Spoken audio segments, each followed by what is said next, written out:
Y aquí lo tenemos. Very welcome, Neil. Very welcome. Bienvenido, Neil. Estoy contentísimo de volver a verte.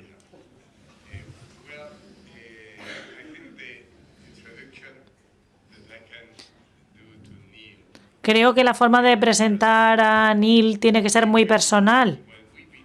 Cuando comenzamos a planificar este evento, yo tuve una conferencia a través de Zoom con Neil y le pedí, ¿cómo crees que podemos hacerlo? ¿Qué personas crees que deberían venir a asistir?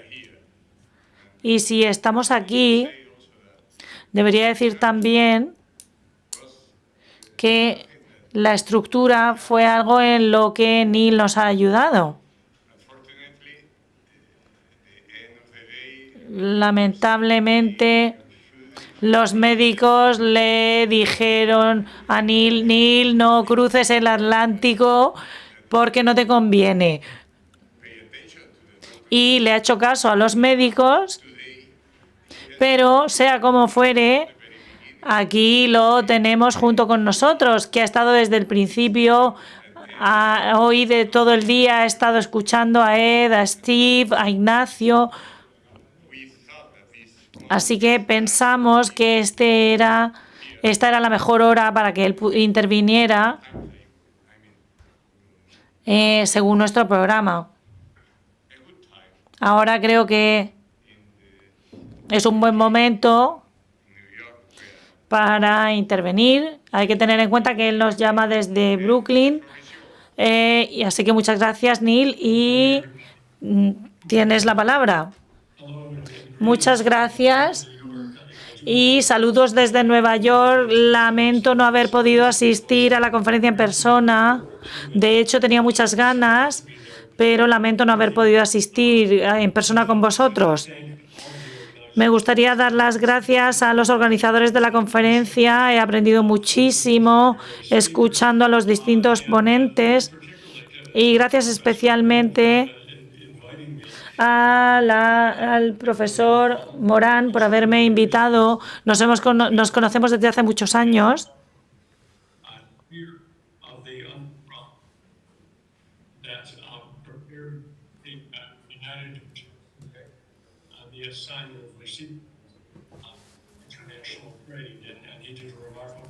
Y hizo un trabajo fantástico en este tema. Y nos conocemos desde hace mucho tiempo. A ver, si me lo permiten, voy a compartir la pantalla para que puedan ver las diapositivas de PowerPoint. A ver, esto me va a llevar un momentito.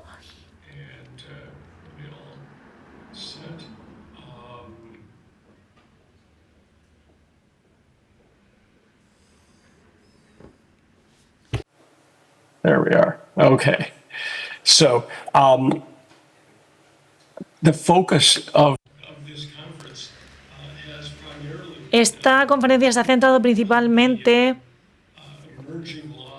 en la ley que está surgiendo en cuanto a los registros electrónicos como artículo de comercio. Hemos hablado de registros electrónicos comerciables y cómo se hace referencia a ellos en el Código de Comercio Uniforme y en la legislación estadounidense. Y hemos oído mucho a lo largo del día de hoy acerca de la cooperación internacional que existe al respecto en este campo.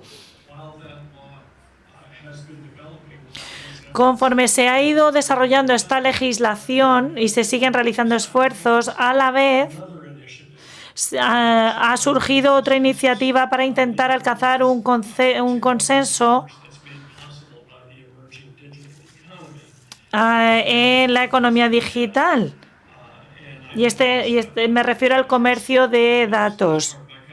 Y como parte de mi contribución a este simposio, voy a hacer una breve introducción a esta iniciativa. Y a esto es a lo que voy a dedicar mi ponencia. Me estoy refiriendo a un instrumento que se publicó el año pasado, los principios Ali-Eli, para las transacciones de datos y los derechos de datos. He colaborado con el profesor Christian Vershust y con Steve Weiss, que ha participado esta mañana, que están dedicando su trabajo a este tema. ¿Por qué existe este instrumento? ¿Por qué el Instituto Europeo y Americano de Derecho están haciendo esfuerzos para trabajar en cuanto a este instrumento? Pues aquí vemos 3 razones en la pantalla. Porque es un aspecto emergente de la economía que tiene gran importancia comercial, enorme importancia comercial. Las transacciones de datos cada vez representan una parte mayor de la economía. Van más allá de la naturaleza de los datos. Son internacionales, van más allá de las fronteras. Es transfronterizo. Y por último, porque las transacciones con datos y los conceptos legales tradicionales son insuficientes para regir las transacciones modernas de datos. Por lo tanto, esto puede dar lugar a una incertidumbre legal que puede frenar las transacciones de datos. Y por lo tanto, el American Law Institute y el European Law Institute decidieron que esta es un área que se puede beneficiar de una organización legal o una organización jurídica.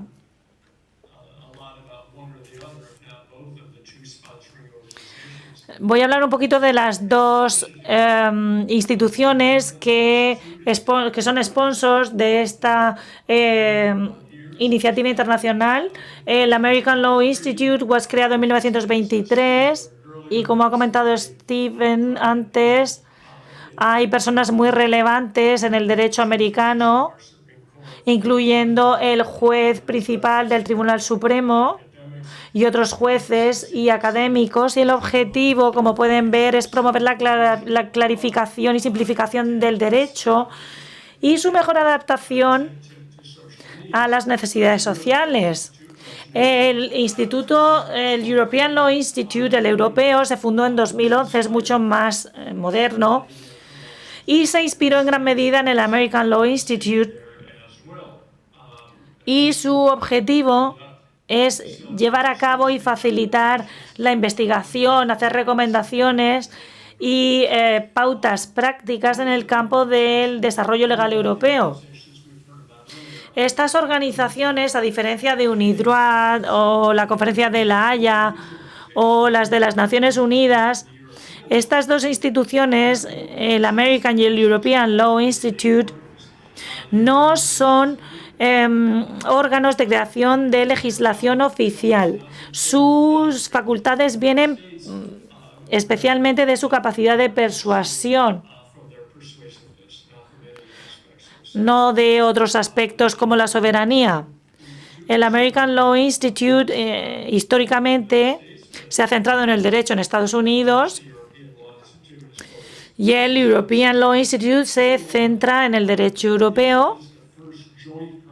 Pero este es el primer proyecto conjunto de las 2 organizaciones que ha llevado a que se llegue a un acuerdo por parte de estas 2 instituciones a los 2 lados del Atlántico para crear esta base legal. ¿Cuáles son los objetivos? ¿Cuáles son los principios para una economía de datos? Son los 4 que vemos en la pantalla, en la diapositiva. Los 2 primeros tienen que ver con la reforma legislativa y los 2 segundos tienen que ver con una relación entre partes. Utilizamos estos principios para aportar coherencia y conseguir la armonización de la legislación existente y de los conceptos legales relevantes para la economía de datos. También para inspirar y guiar un mayor desarrollo de la ley por parte de los tribunales y los legisladores de todo el mundo, y también para informar el desarrollo de buenas prácticas, también para mejorar las prácticas, para facilitar cosas como acuerdos modelo,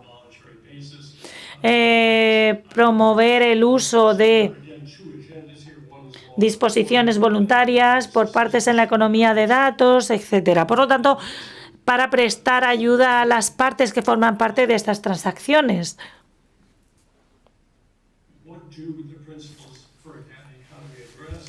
¿Qué tratan los principios de la economía de datos? En primer lugar, se centran en las transacciones de grandes cantidades de información que son un activo en sí o una mercancía negociable, un activo negociable. Esta es una definición del término dato, pero teníamos que definir lo que estábamos tratando en este proyecto, así que hay dos cosas que decidimos no tratar: lo que se conoce como datos funcionales, es decir, datos que ofrecen funciones específicas, como los datos que están relacionados con programas informáticos, y datos que representan otra cosa, cuyo objetivo es representar otros activos, como los criptoactivos. Los criptoactivos son datos que no forman parte de este proyecto, sino que entran en otros proyectos que se han mencionado mucho más en el último día y medio. Este proyecto, estos principios se centran en otras partes de la ley, como por ejemplo la privacidad de los datos,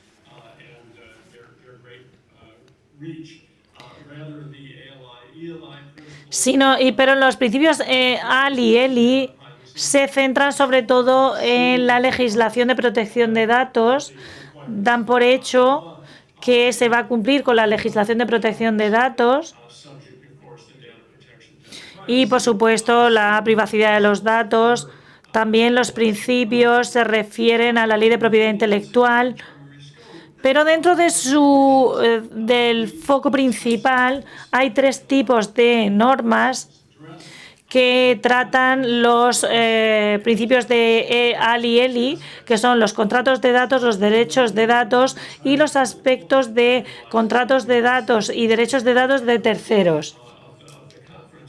Esto es algo que ya se ha mencionado a lo largo de la conferencia, pero me gustaría centrarme principalmente en lo que hacen los principios AL y ELI en cuanto a los contratos de datos.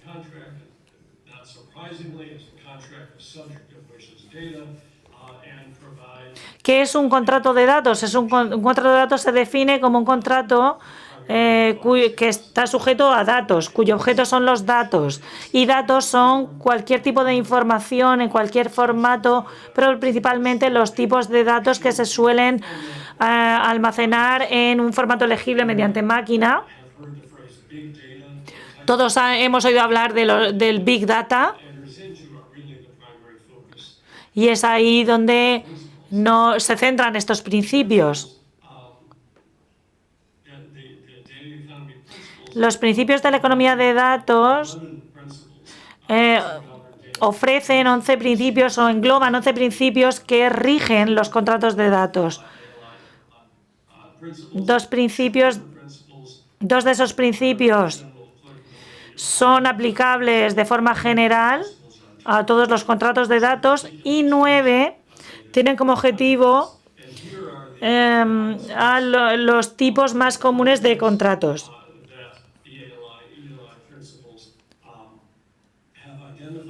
Estos son los principios que han identificado AL y ELI, que están relacionados, todos comparten cosas en común y tienen funciones similares, tienen distintas necesidades y, por lo tanto, a veces se tratan de forma conjunta y a veces por separado. Se pueden ver que los 5 primeros contratos de transferencia de datos, de acceso simple a los datos, contratos de explotación de fuentes de datos, la autorización de acceso y de conjuntos de datos, son formas de dar acceso a los datos. Mientras que los 4 últimos contratos, los que tienen que ver con el procesamiento de el tratamiento de datos, los contratos de fideicomiso, de depósito de datos y del mercado de datos, tienen más que ver con otros atributos distintos y, por lo tanto, lo que los principios ALI hacen es ofrecer normas distintas para cada uno de estos tipos de contratos.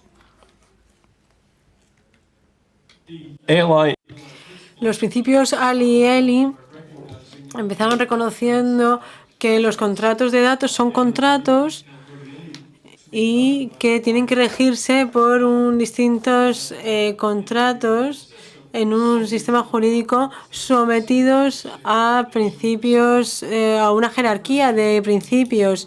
Y lo primero que hacen estos principios es identificar una jerarquía de principios para regir esos contratos. El primer conjunto de reglas son obligatorias, son leyes que no se pueden derogar. En segundo lugar, quizá el más importante, son los contratos de datos deben regirse por el acuerdo de las partes. Y las partes saben lo que es mejor para ellos y mientras no cambie, no haya legislación que no se pueda derogar, la idea principal es el acuerdo de las partes que debería ser permanente. Pero hay mucha gente que ha hablado de legislación de contratos inacabados. Lo que necesitamos es saber lo que hay que hacer cuando las partes no han acordado algo, no han tenido tiempo de negociación. Y se puede ver en los 4 puntos siguientes de la jerarquía. Son fuentes de reglas para rellenar, digamos, los vacíos. Y se puede ver las reglas de derecho, los acuerdos de las partes, las reglas de la aplicación por analogía de las reglas por defecto, los principios generales del derecho. Y el tema es que la jerarquía puede identificar la fuente de las reglas que rigen los contratos. El segundo punto general de los contratos de datos es que los contratos de las partes deberían interpretarse en su propio contexto, en el contexto de contratos de datos. Es muy importante reconocer algunas cosas que son únicas o especiales de los contratos de datos. Una cosa es, el primer punto, el hecho de que los datos son una combinación de manifestaciones físicas en un medio o en un estado en el que se transmite. El segundo es que los datos son un recurso importante y puede haber copias de los datos al mismo tiempo y se pueden utilizar al mismo tiempo por parte de distintas personas, a diferencia de un libro, de un objeto, de algo. Si alguien tiene posesión, el otro no lo tiene, y mucha gente puede tener acceso a un dato al mismo tiempo. Los teóricos dicen que los datos tienden a crecer y muchas veces derivan de otros y los datos originales coexisten, conviven con los derivados. Y luego también el tema del almacenamiento de los datos, que puede cambiar rápidamente y fácilmente. A menudo se accede a los datos de forma remota y la manifestación física y dónde está el servidor, pues tiene poca importancia. Y dado que la ubicación puede cambiar muy rápidamente y muy fácilmente y sin coste, es muy importante tener principios transfronterizos también, que no deberían depender de, la ubicación de un servidor no debería tener mucha importancia. Los principios continúan, como se ha mencionado anteriormente, se abordan estos 9 tipos de contratos de datos y dentro de cada tipo de contrato de datos los principios hacen 3 cosas. Uno, proporcionan una definición detallada del tipo de transacción, recomiendan reglas por defecto que se aplicarán en caso de que no haya un acuerdo por parte de las partes, y en cuanto al contrato de datos se van a centrar en 3 aspectos. Una es la forma en la que el proveedor de datos realiza sus obligaciones. El segundo es las características o cualidades de los datos y que a veces hablamos de garantías y también los datos tienen que tener las características acordadas por las partes, pero también hay algunos deberes generales del proveedor de datos que depende del acuerdo de las partes a difundirlo. Y luego también la legitimidad de los destinatarios, del uso de los destinatarios y del control por parte de estos de los datos. Esto es muy breve, digamos, es un estudio muy breve de lo que los principios hacen en relación con los contratos de datos. Se desarrollaron a la vez que los principios de los activos digitales, y las enmiendas de Estados Unidos son, digamos, se refieren al soft law y pretenden asesorar o ser unas directrices, pero es una parte importante de la economía digital que opera en paralelo a la ley o al derecho de activos digitales. Es importante conocer estas cuestiones para una reforma futura, y muchas de las personas que han participado en la reforma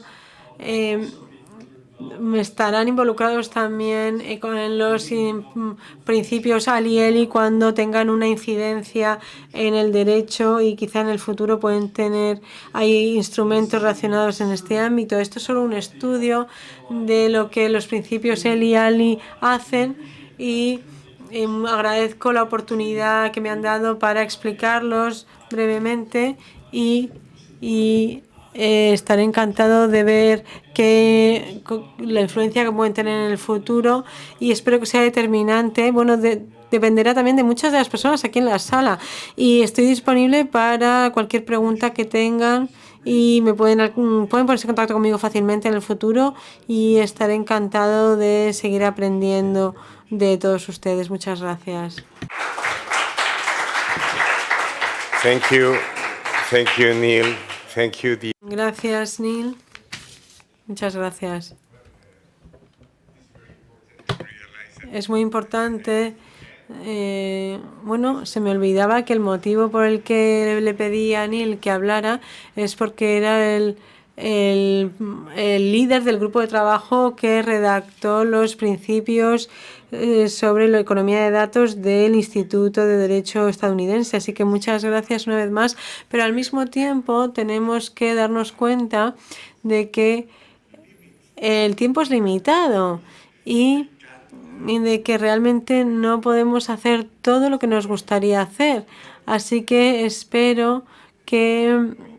me encantaría que Neil pudiera, poner un documento que pudiéramos incluir en nuestro libro conjuntamente. Si alguien tiene alguna pregunta sobre las cuestiones que ha comentado, pueden mandármelo por escrito y se lo reenviaré a Neil, las preguntas, las consultas, porque algo que es muy importante destacar es la generosidad. La generosidad de Neil, de nuestros compañeros, extranjeros que están aquí presentes. Muchísimas gracias. Pero tenemos que terminar porque Carmen me ha dicho que estamos esperando a alguien de la Diputación y viene en un segundo, pero si no viene, ella clausurará las jornadas porque nos tenemos que ir a Madrid, porque Madrid nos espera.